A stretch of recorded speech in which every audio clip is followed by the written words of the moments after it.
జనరల్గా ఒక సామెత ఉంటుంది, దేవుడు అన్ని చోట్ల ఉంటాడు, అమ్మ రూపంలో ఉంటాడని. నేను గుంటూరు నుంచి హైదరాబాద్ వచ్చినప్పుడు మా అమ్మ గుంటూరులో ఉండేది. నాకు శ్రీహరి గారిలో దేవుడు కనపడేవాడు. ఓ నైట్ ఒక ఫోన్ కాల్ వచ్చింది ఆయనకి 12:31కి.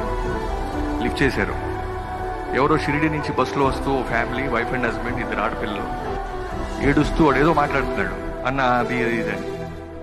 ఏం బ్రా, ఎవడరా నువ్వు, సరిగ్గా చెప్పురా, ఏం చెప్తా కొడతా రాసుకెళ్ళి, సరిగ్గా చెప్పు అంటే వాడు చెప్పిన సమస్య ఏంటంటే, షిరిడి నుంచి వస్తున్నప్పుడు బస్సులో ఒక 5 ఎవరో మొంతాగి కూర్చున్నారు. ఆ వైఫ్ని, ఆడపిల్లలు ఏదో కామెంట్ చేస్తుంటే వాడు కోపం వచ్చి తిట్టేసాడు.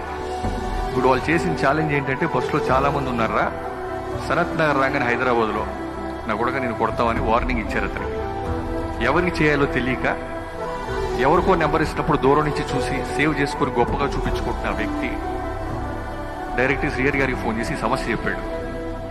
ఇప్పుడు ఆయన సర్లే అయితే వాళ్ళతో గొడవ పడకు, దేవుడి దగ్గరికి వెళ్ళి వస్తావు, సైలెంట్గా ఉండు, హ్యాపీగా రా, మా వాళ్ళు వస్తారని చెప్పాడు. తెల్లవారుజామున 5:30కి బస్సు ఎస్ఆర్ నగర్ దగ్గరికి వచ్చింది.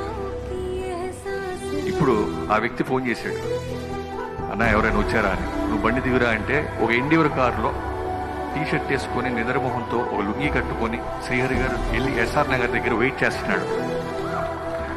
ఇది ప్రపంచంలో కథగా రాస్తే ఎవడైనా నమ్ముతాడా?